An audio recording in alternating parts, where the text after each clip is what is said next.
En Psicología de las masas y el análisis del yo, Freud menciona que hay dos tipos de psicologías: la individual y la social o colectiva.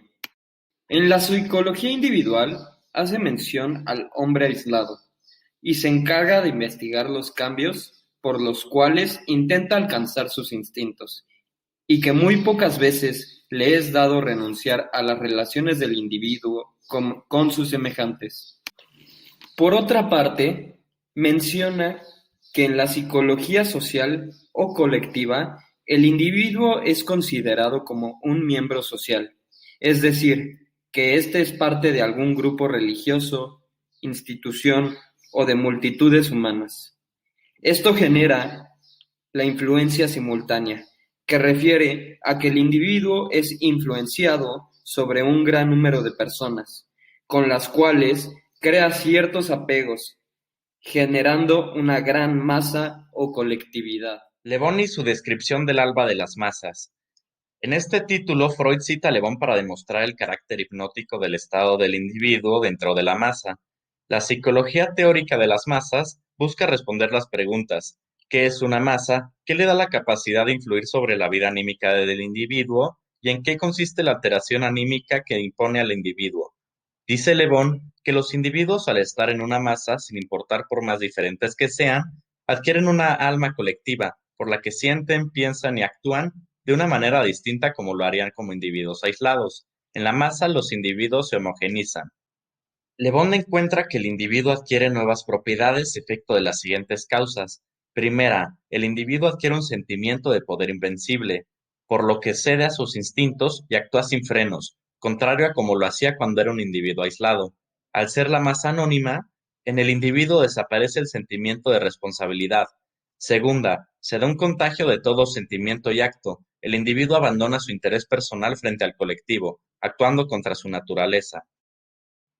La tercera y más importante causa, la sugestionabilidad, razón de que el individuo actúe opuestamente a como lo haría aislado, siendo así que pierde conciencia sobre sus actos y actúa por instinto, es espontáneo, violento y salvaje. El alma de las masas se puede describir como impulsiva, voluble y excitable, guiada por lo inconsciente. En ella nada es premeditado. Hay un sentimiento de omnipotencia, no existen imposibles para el individuo en la masa.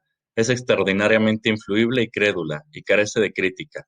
Para motivar una masa es necesario excitar estímulos desmedidos, por ejemplo con imágenes vivas y exageradas. En la masa se buscan ilusiones, no lo real. Le Bon describe también al conductor de las masas, pero según Freud no lo hace de una manera exhaustiva. Las masas necesitan de un líder tal y como un rebaño, que tiene que estar fascinado por una idea, debe de tener voluntad poderosa e imponente. De igual manera, distingue también entre prestigio adquirido o artificial y prestigio personal. El prestigio adquirido o artificial depende del pasado del individuo, por ejemplo, su condición socioeconómica. El prestigio personal es aquel que hace que los individuos obedezcan al conductor como por obra de un ensamble magnético. Todos los prestigios dependen del éxito y se pierden con el fracaso. Otras apreciaciones de la vida anímica colectiva. En este capítulo se presentan algunas contradicciones. Las masas pueden llegar a tener un mayor o menor grado ético que el individuo aislado. No obstante, los grandes descubrimientos y pensamientos solo son posibles para el individuo que trabaja en solitario. Las masas también son capaces de grandes creaciones de carácter espiritual o del lenguaje y las tradiciones, por lo que no se sabe cuánto debe el individuo a su masa. McDougall encuentra una solución afirmando que bajo el término masa se reunieron diferentes formaciones, imponiendo como división la organización, quedando como masa o group aquella que no tiene organización y multitud o crowd una masa organizada. Para que los individuos formen una multitud, deben de tener un interés o alguna situación en común. Una masa simple o no organizada coincide con la definición de Le Bon. Para que una masa simple se eleve a una multitud, hay 5 condiciones. Primera, debe de haber una continuidad en la composición de la multitud. Puede ser material, forman parte de esta por un tiempo prolongado, o formal, cuando se asignan posiciones a ciertas personas. Segunda condición, la creación en los individuos de una idea de la naturaleza, función, actividad y aspiraciones de la masa, formando así una relación afectiva con la misma. Tercera, que la masa esté relacionada con otras masas parecidas y que incluso rivalice con ellas. Cuarta, que los individuos de esta posean tradiciones, usos e instituciones propias. Quinta, la existencia de una especialización de sus miembros. En general, que se procuren propiedades características del individuo a la masa.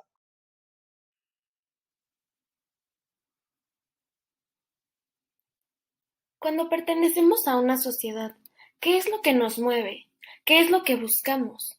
¿Cuáles son nuestros propósitos? Tristemente, o más bien, ya está tan normalizado que lo común es hacer, ver y tener los mismos propósitos que el resto de las personas, que terminamos renunciando así a nuestros propios intereses, gustos y formas de ver la vida. Esta condición, la mayoría de las veces, resulta ser un fenómeno indeseable, pero aún así, la influencia de la masa sobre el individuo se manifiesta, ya que es un hecho básico de la vida anímica del ser humano, el contagio mental, los cuales son los efectos de la sugestionabilidad en la multitud, ya que todo acto y sentimiento es contagioso, lo que conlleva a la sugestión colectiva, la cual consiste en la desaparición de la personalidad y la tendencia a transformar en acto las ideas sugeridas, ya que al final la influencia de la masa impone al individuo. Pero todo se podría reducir en una sola palabra, lo que mueve a las masas, un solo factor en común que conforma al líbido. Esta es una expresión tomada de la doctrina de la afectividad, encaminándonos al amor, la causa en común de la masa, ya que al momento de pertenecer a una sociedad, creas vínculos afectivos con la gente que te rodea. En determinado momento, la meta de estos vínculos afectivos se encuentra en la unión sexual, y aquí es cuando se refiere a esto como la esencia del alma de las masas, ya que lo que nosotros denominamos como amor se haya constituido naturalmente por el amor sexual. El siguiente capítulo se titula Dos masas artificiales, la Iglesia y el ejército.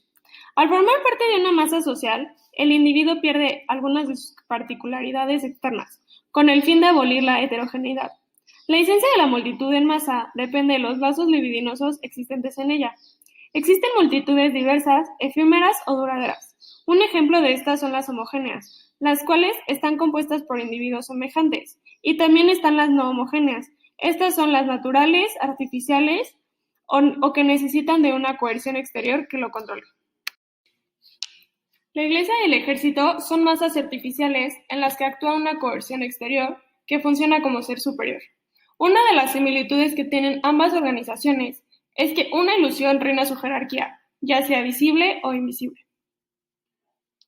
Esta persona debe controlar a sus integrantes de una manera compleja, para que no se le cuestione lo que diga el superior. Estos pueden ser en la religión un dios o en el ejército un general. Aunque parezca perfecto, este orden puede romperse por el pánico, ya sea pánico colectivo o individual, el cual provoca que los individuos vean por sí mismos antes que por el grupo, rompiendo así los lazos afectivos que producían la cohesión de la masa. Otros problemas y orientaciones del trabajo. Ahora hablaremos de lo que une a estas dos masas artificiales. La multitud se genera por la ligazón de los individuos entre sí. En cualquier multitud se puede crear una masa psicológica. Pero, ¿qué es la masa? La masa será la relación de una multitud cuando alcance un grado de complejidad que la vincule. Surge por ligazones con el conductor. Estas ligazones se pueden dar por un mecanismo de ligación afectiva que genere identificación, o bien por pulsiones de amor que se desvían de la meta sexual, originando grados de enamoramiento. Es menester recalcar que las masas no requieren estrictamente un conductor, ya que éste puede ser más complejo, como una idea o algo abstracto, y que puede ser positivo o negativo. En este caso, interviene como representante o guía el conductor secundario. Algo que caracteriza a la masa son las recíprocas ligazones libidinales, que no son más que restricciones del amor propio narcisista. Esa restricción durará lo que dure la ventaja inmediata que se extrae de la colaboración del otro. La masa nos ofrece un problema psicológico, el sentimiento de ambivalencia. Para entenderlo, debemos considerar el comportamiento de los humanos, ya que el psicoanálisis identifica, tanto en las relaciones afectivas, íntimas y prolongadas entre dos personas, como en relaciones de gran escala, un sentimiento de ambivalencia. que consiste en un sentimiento de desautorización y de hostilidad que puede pasar desapercibido por actos represivos. Entonces, ¿cómo es que funcionan las relaciones en la masa? Serán las ligazones libidinosas con otras personas lo que genere homogeneidad, haciendo desaparecer la intolerancia que pueda surgir ya sea por narcisismo o autoconservación propias. Entonces, ¿cómo es que se pasa de ser una multitud a una masa? Fácil, una vez que se establecen en ella los lazos antes mencionados. El capítulo 7 habla de la identificación. La identificación en el psicoanálisis es conocida como la manifestación temprana de un enlace afectivo a otra persona. En este proceso existen diferentes pasos. El primer paso es similar al complejo de Edipo, solo que en este caso el niño siente admiración e interés por su padre. Y esta característica es meramente de los niños y hombres. Dentro de este, es tanto el deseo del hijo en convertirse en su padre que comienza a imitar sus acciones y hasta sus síntomas. Al lograr cumplir su objetivo, comienza a tener atracción sexual por la madre. El segundo caso es con la persona amada, la cual la persona puede copiar acciones de la persona amada o, en su contrariedad, de la persona no amada. Este proceso es únicamente parcial y se copian solo algunas conductas. La identificación, desde un principio ambivalente, puede concretar tanto en una exteriorización cariñosa o en un deseo de supresión. Para que la identificación sea efectiva, debe existir una conexión entre el ello, el yo y el superyo. Esta pasa desapercibida y es casi imposible notarla. Pero cuando los dos yo llegan a su punto de encuentro, se produce el problema, ya que ésta deberá de permanecer suprimido. En el tercer caso, no existe una atracción libidinosa, y esta se presenta cuando alguien lastima a algún ser querido. Podemos ver la empatía por un lado, pero de igual manera puede ser que existe una atracción por parte de quien lastimó y la tercera persona. Este complejo en la homosexualidad se presenta similar, ya que el joven tiene una atracción hacia su madre, sin embargo, esta no desaparece hasta su adolescencia.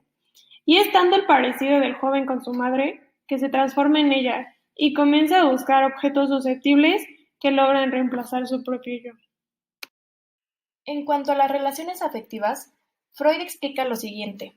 En el caso del amor sensual, el enamoramiento es un revestimiento del objeto por parte de los instintos sexuales, encaminado a lograr una satisfacción sexual directa y que desaparece con la consecución de este fin. Además, nos dice que en la primera etapa de vida de un individuo, éste encuentra su primer objeto erótico en su madre, y sobre ésta se concentran sus instintos sexuales. Sin embargo, surge una represión, la cual impone a la renuncia de estos y modifica la relación del niño con sus padres, desarrollando instintos limitados en sus fines, llamándose tiernos, dejando las tendencias sexuales anteriores en lo inconsciente. Esto se ve reflejado en la pubertad, cuando el sujeto sufre una separación entre lo tierno y lo sensual. En el texto también se encuentra el concepto de superestimación sexual, que es cuando el objeto amado queda subtraído a la crítica. Se ama al objeto a causa de las perfecciones a las que se aspira para satisfacción del narcisismo. Cuanto más alto es el grado de enamoramiento, más perfecto es el objeto y menos amor siente el yo por sí mismo. Por otro lado, se establece que el enamoramiento y la hipnosis coinciden en ciertos aspectos. El hipnotizado también muestra sumisión y adoración como el enamorado. La diferencia es que en la hipnosis, el hipnotizador se convierte en el único objeto digno de atención. Además, en la relación hipnótica se excluye la satisfacción sexual, mientras que en el enamoramiento, lo sexual está temporalmente excluido, a causa de una posible ruptura. Freud concluye estableciendo que una masa primaria es una reunión de individuos, los cuales han reemplazado su ideal del yo por otro objeto, a consecuencia de su identificación con el yo. El instinto gregario. Trotter habla del instinto gregario presente en la masa, que no es más que la tendencia de formar complejos grupos donde los organismos de la misma especie se unen para evitar la soledad. Según la teoría libidinal, será la manifestación de la tendencia libidinosa lo que haga posible estos lazos sociales. Se distinguen diferentes pulsiones primarias de autoconservación, donde la gregaria se opone a las pulsiones de nutrición y a la sexual. De dicho instinto gregario surgen fuerzas represoras. Trotter incumbe en el comportamiento de los seres humanos en masa, haciendo notar la variabilidad de sus relaciones. destacando el cambio que se da en estas cuando los individuos, siendo rivales, logran identificarse entre sí por un objeto en común, sobre el que depositan afinidad o amor, siendo este el que los posicione en términos de igualdad, generando que este reconocimiento se presente como la raíz de la conciencia moral social y del sentimiento de deber que funcionan como instinto animal gregario. La igualdad mencionada solo es funcional cuando se habla de los individuos de la masa y no del conductor. Como se puede ver, se trata de un sentimiento social en el que se pasa de una actitud hostil a una identificación. El siguiente capítulo se titula La masa y la horda primitiva. Según Charles Darwin, la forma primitiva de la sociedad humana habría sido la horda sometida ante un poderoso macho. En el texto se menciona que un individuo de la masa está dotado de un poder extraordinario y domina al resto de ella. La psicología de dichas masas se caracteriza por la desaparición de la personalidad individual y la orientación de los pensamientos en un mismo sentido, tal y como la horda primitiva. Por lo tanto, la masa es una resurrección de esta. De igual manera, Freud establece que desde un principio debió haber dos psicologías, la de los individuos de la masa y la del jefe. Los individuos estaban enlazados entre sí y tenían la ilusión de que el jefe los amaba a todos, mientras que el padre de la horda era libre, no necesitaba amar a nadie y era narcisista. Por consiguiente, su yo se amaba a sí mismo y solo amaba a los demás en tanto le servían. El padre de la horda primitiva no era inmortal, como ha llegado a serlo por la divinización. Al morir, es reemplazado por un individuo de la masa. El padre primitivo le impuso a sus hijos una psicología colectiva, producto de sus celos e intolerancia, por lo cual no podían satisfacer sus tendencias sexuales. Ante el sucesor, se abrió la posibilidad de un cambio de condiciones. Esto disminuyó la importancia de las tendencias sexuales y elevó el nivel de narcisismo. Anteriormente, se estableció cómo el ejército y la iglesia tienen la ilusión de que el jefe ama por igual a todos, a diferencia de la horda primitiva, en la que todos los hijos le temen al padre. Sin embargo, aún existen misterios en la formación colectiva, vinculados con la hipnosis. El sujeto atribuye al hipnotizador un gran poder, el cual representa para los primitivos la fuerza de los reyes y jefes. Además, el hipnotizador pretende hacer que el sujeto concentre toda su atención sobre él y por medio de distintos procedimientos renuncie a su voluntad propia. Finalmente, se expone que la coercitividad de la masa se le atribuye a su afinidad con la horda primitiva. La masa quiere ser dominada por un poder ilimitado. El padre primitivo es el ideal de la masa, y éste domina al individuo, sustituyéndose a su ideal del yo.